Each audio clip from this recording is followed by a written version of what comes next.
All right, welcome to part 2, day 2 of lesson 2-2. We're on page 24 in the notes.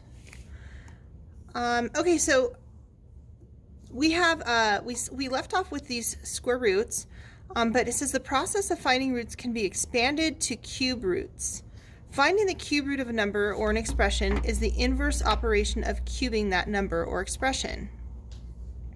So they also mention off to the side the root index n can be any integer greater than or equal to 2.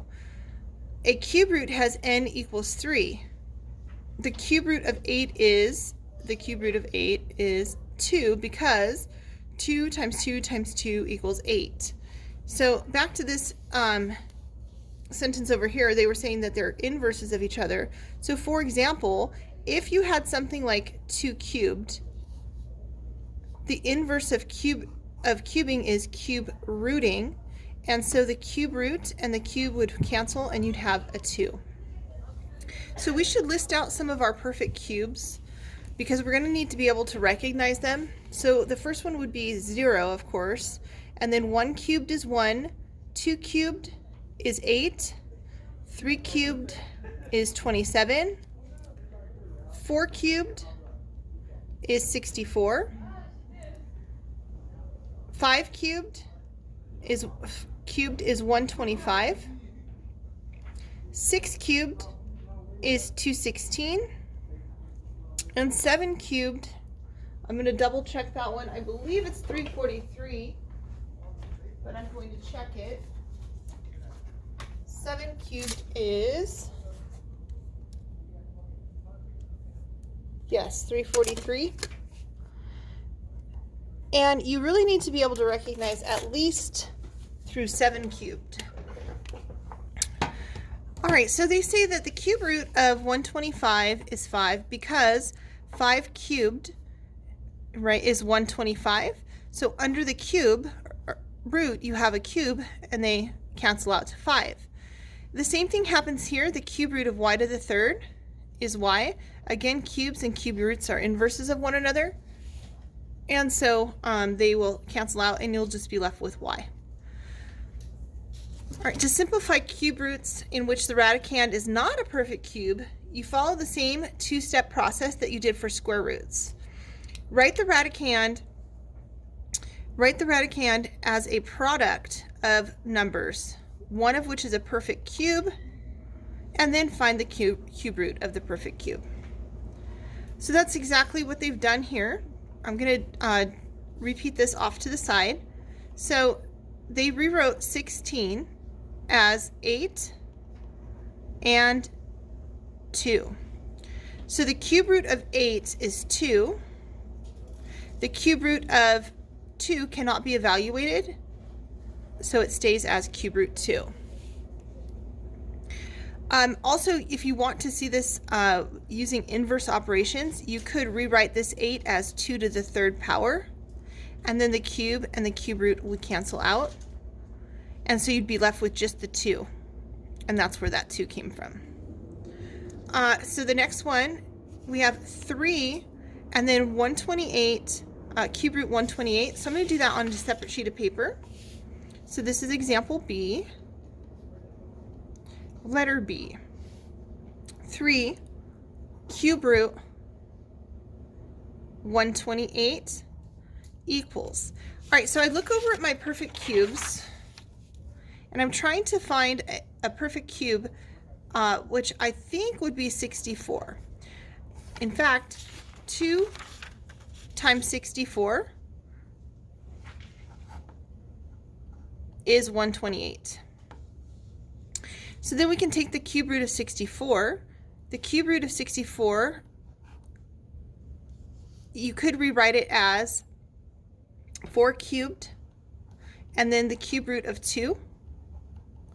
And cubes and cube roots reduce out, so we have 3, and we have a 4, and then we have a cube root of 2. Now, implied in between a symbol and a number in algebra is multiplication. And so this is, in fact, multiplication. So that's 12 cube root 2. Another way to do this problem, if you have a hard time finding perfect cubes, you could instead rewrite prime factor 128. So you begin factoring 128. 128 is 2 times 64. Maybe you don't recognize that 64 is a perfect cube, so you keep going. And so that'd be 2 times 2 times 32. And again, you keep going because you're not sure of where your perfect cubes are. You need triples, right? It's a cube root, so you need something to triple up. 2 times 2 times 2 times 16. At this point, you see that you have a perfect cube right here that's going to go outside of your radical. So I'm going to bring out a 2. Again, there's multiplication happening outside the radical. And then I'll continue to prime factor. This is 2 times 2 times 2 times 2, right? 16 is 2 to the 4th power. Here's a cube, so it's going to come outside and multiply again. So we have 3 times 2 times 2. And under the radical, the only thing left is this 2. And so that would be 3 times 2 times 2, which is 12, and then square root 3. I'm sorry, cube root 2. All right, so you can choose whichever method you prefer. I prefer this method, but you do have to have some of these perfect cubes memorized. And the last one, right, the cube root of x to the 5th power. I'll show both methods. You could rewrite this as the cube root of x to the 3rd times x squared. And then cubes and cube roots undo, so this is going to come out. And you'd get x on the outside, and inside the radical you'd have an x to the 2nd. Or another method would be to expand this out, x to the 5th, draw out all 5 x's, look for a group of 3, that's going to pop out. We get x on the outside and x to the 2nd on the inside. So whichever one of those two methods you prefer. All right, let's move on to the try these b. We're going to simplify each expression. So the first one, try these b,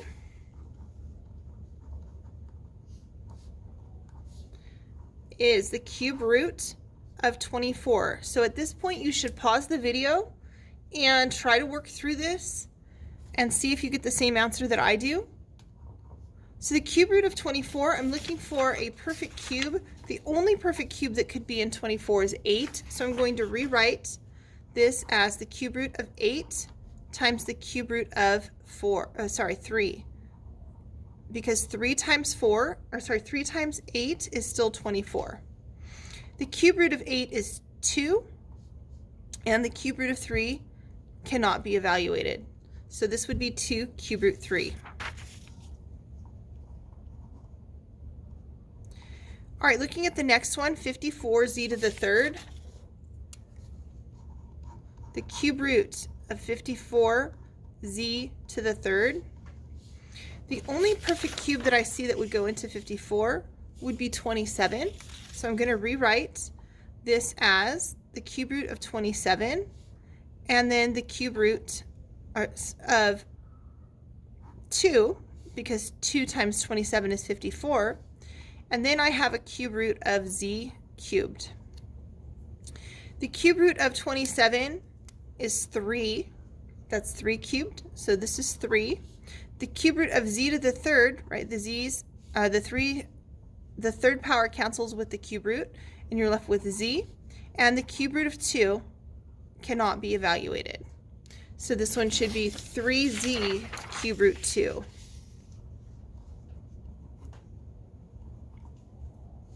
All right, the last one, 40b to the 4th.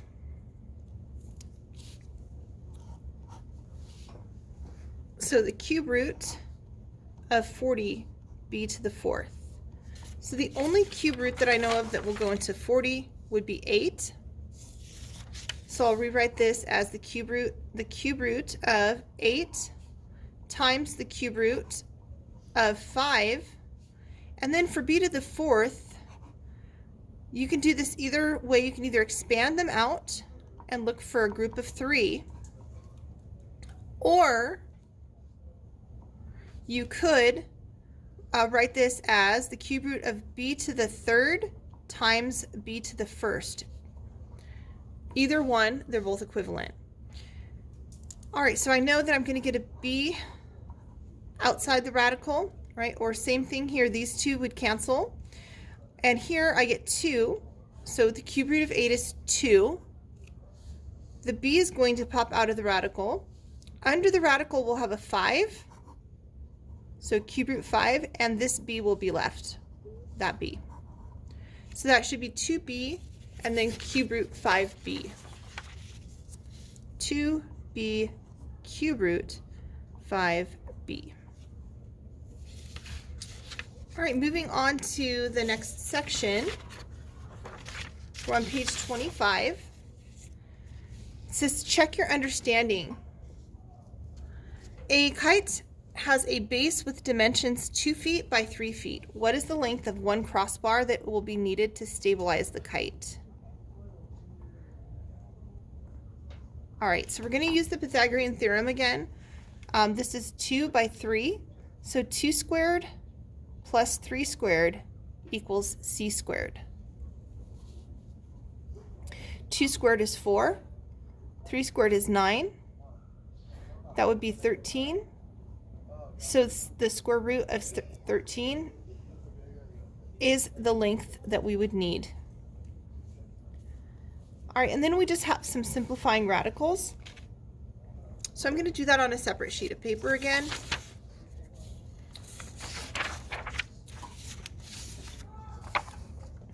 All right, number 5a. Simplify the square root of 124. So we're looking for a perfect square that goes into 124. If you don't know a perfect square, just start factoring. So 2 times 62 is 124. I still don't see a perfect square, so 2 times 2 times 31 is still 124. Now I see that I have a pair of 2's. There's my perfect square. So this is 2, and then 31 is stuck under the radical. It's a prime number. All right, moving on to B. The square root of 125, d to the fourth. All right, I know that 25 goes into 125. This can be rewritten as 5 times 25, and then d squared times d squared. Or you could write out all 4 of your d's and look for pairs. I'll rewrite this as 5 times 25 in separate radicals, and then the square root of d squared and the square root of d squared. Again, squares and square roots undo one another, or you could see that a d will come out, another d will come out. So I'll have d and d on the outside. Square root of 25 is 5, and then this 5 will be stuck under the radical. So we'll have 5d to the second, square root 5. Again, I can show this as a different way. I could say, rewrite this as 5 times 5 times 5, and d times d times d times d. This always works as well, so you can use either method.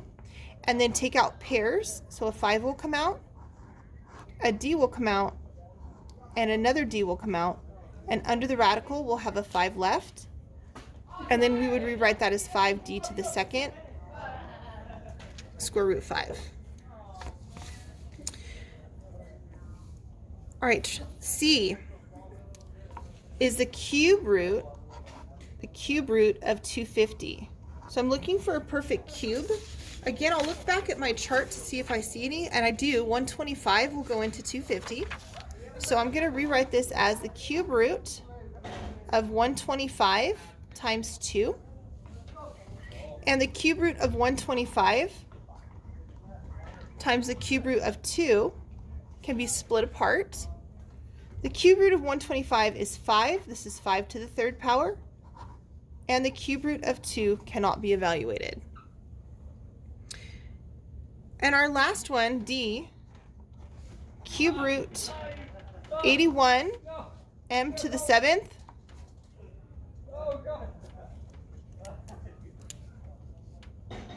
I know that 27 is a perfect cube that goes into 81. It's 27 times 3. And m to the 7th can be rewritten as m to the 3rd times m to the 3rd times m to the 1st. Again, I'm picking third powers because I want perfect cubes. And then the cube root of 27 is 3. The cube root of m cubed is m. The cube root of m cubed is m.